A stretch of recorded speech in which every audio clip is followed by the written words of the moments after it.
Learning to work with the align and distribute options is important, but there's also another very important aspect of Illustrator to be able to work very precisely, and that is to learn to work with guides.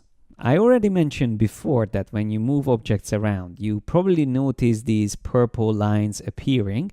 They are actually called smart guides, and they can help you also to align objects to each other. Mainly, the center point is what's going to come up as an alignment guide. So when I align the center points together, it tells me that they are now perfectly aligned to their center point.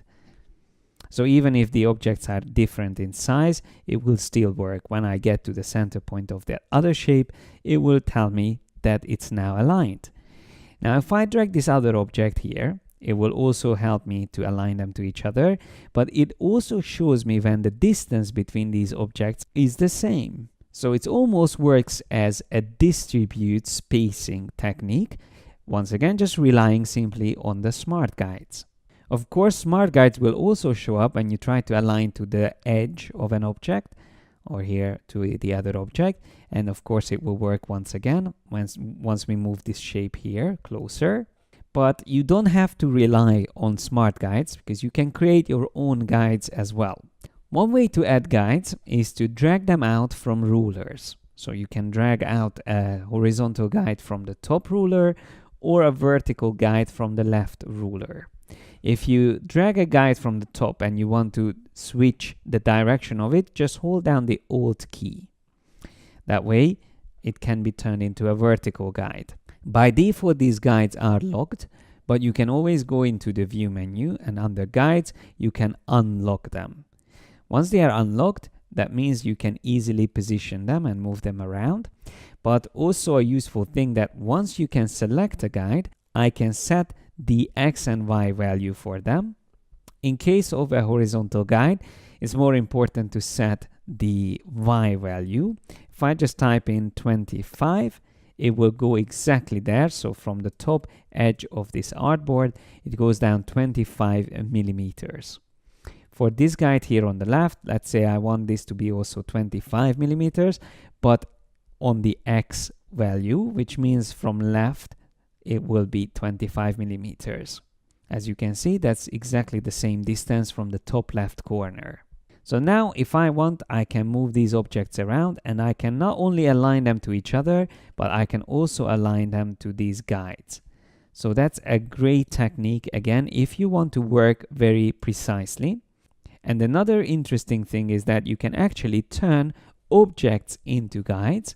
So let's just say I duplicate this object and I'm going to keep it selected, and then I go to the view menu.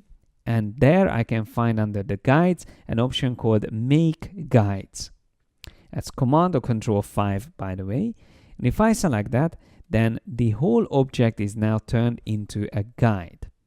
So once again, if I move shapes around it, now I can align everything to this guide, this square guide basically. But what's important about guides is that they are never going to be printed. So once you print this design out, these guides are not going to be visible.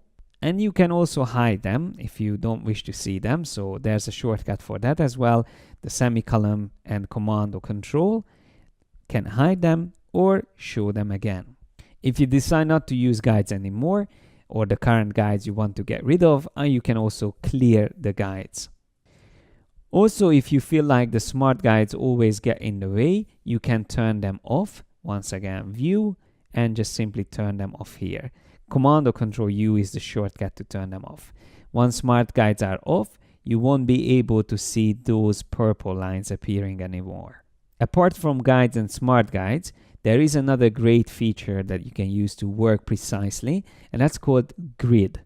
Once again, that's under the View menu, and you can turn it on, Show Grid, which then can be used to align the objects to.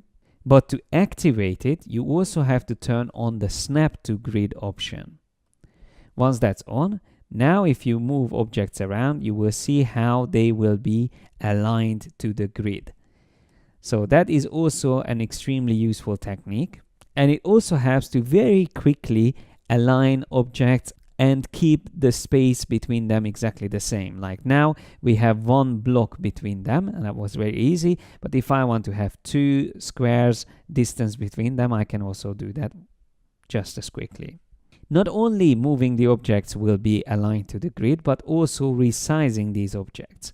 So when the grid is active and snap to grid is on, you will be able to very quickly resize shapes and align them to the grid. And you can see how quickly I managed to make these shapes exactly the same size.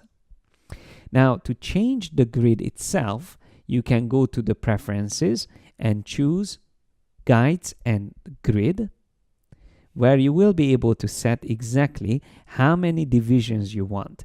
So you can set up the grid lines to be every 25 millimeters, or you can set it to, let's say, 10. And even within that, you can set up the subdivisions. So now that I made it finer, if I click OK, we will have much more blocks available. And obviously that allows a much more precise way of working with these shapes as well, because they will be still snapping to the grid, but it's a much finer grid than before. It's also good to know that you can change the measurement or units of your rulers by right-clicking on them. So there you can find inches, for example, and it changes both rulers, of course, at the same time. But what you can also change is whether you want the rulers to be connected to the artboard or to be global. That's what you can see here. Change to artboard rulers or change to global rulers. Now let me turn off the grid. So I will choose hide to grid. And by the way, even though you turn off the grid, it's still going to snap to the grid. So you have to also remember to turn off the snap to grid option if you don't want to be restricted by the grid anymore. But what I would like to do here is to use the artboard tool and create an additional artboard. So I have my first artboard and I'm going to have my second one next to it. So now that we have 2 artboards, let's see what happens to the rulers. When I have this left artboard selected, the 0 point both on the vertical and horizontal rulers is set to the top left corner. When I click on the other artboard, it will update, so the 0 point now is on the top left corner of this second artboard.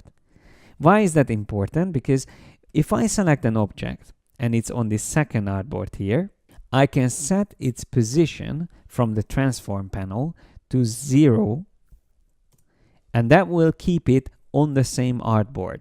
Remember, if I set the reference point to be on the top left corner and then I set both values to 0, 0, that means it's moved on to the top left corner within this artboard. But if I go back to the ruler and I choose global rulers, then when I choose 0 and 0, that will actually be always the first artboard's origin point. But of course, remember, the origin point or center of the coordinate system can be added anywhere. So if I choose this point here to be the center point, then whenever I type in 0 and 0, now it's going to be aligned to that point. To reset the center point, you just have to double click on this intersection here on the top, the intersection of the rulers. And don't forget, you can always switch between artboard rulers or global rulers. I actually prefer to work with artboard rulers, so each artboard will have its own coordinate system essentially. And that is all I wanted to show you in this video.